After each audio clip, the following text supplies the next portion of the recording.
Hello बच्चों, तो स्वागत है आपका हमारे चैनल एडू गुरु में। और आज हम लोग अपनी प्रश्नावली 1.3 का प्रश्न संख्या 2 को हल करेंगे। हम लोग पहला चैप्टर अभी लगा रहे हैं, संख्या पद्धति, और 2 एक्सरसाइज लगा चुके हैं, तीसरी हम लोगों की चल रही है और उसका आज हम लोग प्रश्न संख्या 2 लगाएंगे। तो एक बार फिर से आपका स्वागत है हमारे चैनल एडू गुरु में। कैसे हैं आप सभी लोग? चलिए अब हम लोग दूसरा सवाल को सॉल्व करेंगे। देखो, दूसरा सवाल क्या कह रहा है कि आप जानते हैं कि 1/7 जो है वो होता है 0.142857, और इसमें बार चिन्ह लगा है। मतलब ये कि ये जो भाग है ये कैसा है, अशांत है लेकिन आवर्ती है। बार बार ये 6 अंक रिपीट हो रहे हैं। ठीक है, वास्तव में लंबा भाग दिए बिना क्या आप ये बता सकते हैं कि 2/7, 3/7, 4/7, 5/7 और 6/7 के दशमलव प्रसार क्या हैं? और यदि बता सकते हैं तो वो कैसे हैं? तो सबसे पहले बात कर लेते हैं कि ये काम कैसे करता है। समझिएगा, मैं इसको एक उदाहरण समझाता हूँ। जैसे मान लो हमने 2 का भाग 4 में दिया, तो भाग कितनी बार गया? 2 बार। तो कितना यहाँ आ गया? 0। अब मैं क्या करता हूँ, 4 में 2 का गुणा करा देता हूँ, तो 8 में दूंगा मैं 2 का भाग। अब कितनी बार जाएगा? 2 चौको 8, फिर 0 आ गया। इसका मतलब ये है कि जब हम 4 में 2 का भाग दे रहे हैं तो 2 आ रहा है। जैसे ही हम ऊपर वाले को भी 2 गुना करते हैं, वैसे जो भागफल है वो भी क्या हो जाता है? 2 गुना हो जाता है। यानी भाज्य में अगर भाजक वही है, तो भाज्य में हम जिस संख्या का गुणा करते हैं और अगर वो नंबर पूरा पूरा यहाँ से क्या है, अगर ये शेषफल जो है 0 हो या वही रिपीट होके आता है, तो जो भागफल होता है उसमें भी वही सेम परिवर्तन हो जाता है। ठीक है, ये मतलब एक समझने वाली बात है, इसमें कोई बहुत बड़ा कॉन्सेप्ट नहीं है, आप खुद जान सकते हैं इसको, है ना? तो कॉमन सी बात है। तो इसी का हम लोग प्रयोग करते हैं।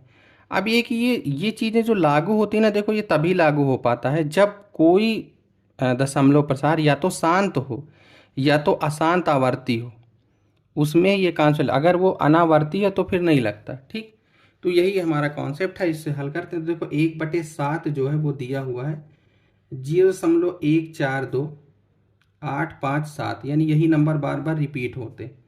तो अगर हमको यही सेम भाग 2 में देना पड़े, 7 में, है ना, तो 2 में जो दोगे बार बार यही नंबर आएंगे लेकिन रिपीट होके आएंगे, है ना।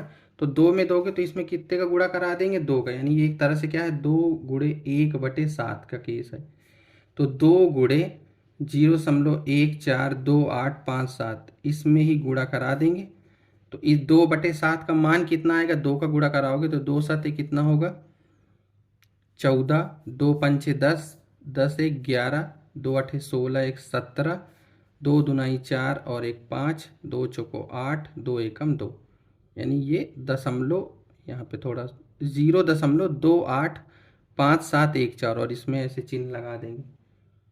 ठीक है, ऐसे ही सेम किसका होगा? 3/7 का। तो इसको लिखेंगे 3 × 1/7, 3 गुणे यही सेम लिख करके, और यहाँ पर किसका गुणा करा देंगे? 3 का करा देंगे, है ना। तो 3 का कराओगे जब, तो 3 सते 21, 3 पचे 15, 15 2 17, 3 8 24, 24 1 25, 2 आ गया, 3 दूनाई 6, 2 8, 3 चौको 12, 3 एकम 3 1 4। यहाँ दशमलव लगा देंगे 0, यहाँ ये है ना। आप भाग देकर देख भी सकते हैं, ये इस तरह से रिपीट करेगा।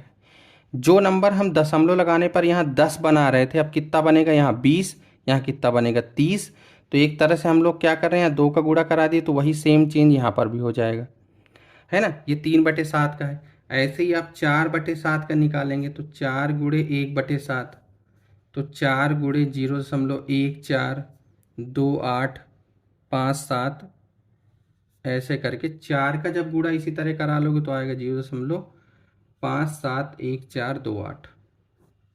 ऐसे ही 5/7 का केस और 6/7 का केस इसी तरह सेम टू सेम बिल्कुल आप सॉल्व करेंगे अपने आप ही। ठीक, तो ये इसमें कॉन्सेप्ट इस तरह से यूज होता है कि अगर हमें कोई एक नंबर इस तरह का दिया है, कौन कौन से, शांत हो या अशांत आवर्ती हो, तो अगर हम उसमें किसी प्रकार का चेंज कर देते हैं उसके अंश में, तो वही सेम चेंज जो होता है वो यहाँ पे हो जाता है ना। अगर वो आवर्ती है तो उस पूरी आवर्ती का जो क्रम होगा वही गुणा सेम उसी तरह बदल जाएगा। और अगर कोई भी है, जैसे मान लीजिए मैं आपको बहुत आसान, जैसे मान लो हम लोग देते हैं 25/4, ठीक है, तो 25/4 का भाग देंगे, 4 छंग कितना होगा 24, 10 हो गया, 4 दूनी 8, 4 पंचे 20, इतना आया। लेकिन अब इसको मैं 2 गुना कर दूँ, यहाँ लिख दूँ 50/4, तो अब हमको 50 में देने की ज़रूरत नहीं है, चूँकि हमको 25/4 पता है। तो अगर यहाँ 2 का गुणा किया है तो यहाँ पर भी 2 का गुणा कर दें, तो 2 पंचे 10, 2 दुनाई 2 दुनाई कितना होगा 4, 4 1 5, 2 6 12, अब 12 ये आ जाएगा।